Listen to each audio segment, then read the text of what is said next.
നമസ്കാരം, ഞാൻ ലാല്, നിങ്ങളുടെ സ്വന്തം ലാല്. എൻ്റെ പ്രിയ സുഹൃത്തും ബഹുഭാഷാ സംവിധായകനുമായ സിദ്ദിഖ് സംവിധാനം ചെയ്യുന്ന ഫുക്രി എന്ന സിനിമയിൽ വളരെ പ്രാധാന്യമുള്ള അലി ഫുക്രി എന്നൊരു കഥാപാത്രത്തെയാണ് അവതരിപ്പിക്കുന്നത്. നടൻ സിദ്ദിഖ് അഭിനയിക്കുന്ന സുലൈമാൻ ഫുക്രി എന്ന കഥാപാത്രത്തിന്റെ മകൻ അലി. ഒരുപാട് അഭിനയ സാധ്യതകളും മുഹൂർത്തങ്ങളും ഒക്കെയുള്ള അലി ഫുക്രി എന്ന കഥാപാത്രം എന്നാൽ കഴിയുമ്പോൾ നന്നായിട്ട് ചെയ്യാൻ പറ്റിയിട്ടുണ്ട് എന്നാണ് ഞാൻ വിശ്വസിക്കുന്നത്. എസ്റ്റാക്കീസും വൈശാഖ് മൂവീസും ചേർന്ന് സിദ്ദിഖും വൈശാഖ് രാജിനോട് ചേർന്ന് നിർമ്മിക്കുന്ന ഈ ജയസൂര്യ ചിത്രം ഫെബ്രുവരി 3 തിയേറ്ററുകളിലെത്തും. സമരവും തടസ്സങ്ങളൊക്കെ നീങ്ങിയ മലയാള സിനിമ വളരെ സജീവമായിട്ടൊരവസ്ഥയിലേക്ക് എത്തുന്നു. ഒരുപാട് വിജയ ചിത്രങ്ങളും നല്ല സിനിമകളൊക്കെ തിയേറ്ററുകളിലേക്ക് എത്തുന്നു.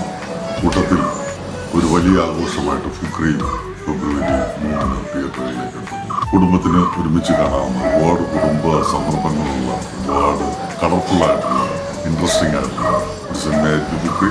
തീർച്ചയായും തിയേറ്ററിൽ വന്ന് സിനിമ കാണണം. രണ്ടാമത് ജനിക്കണം.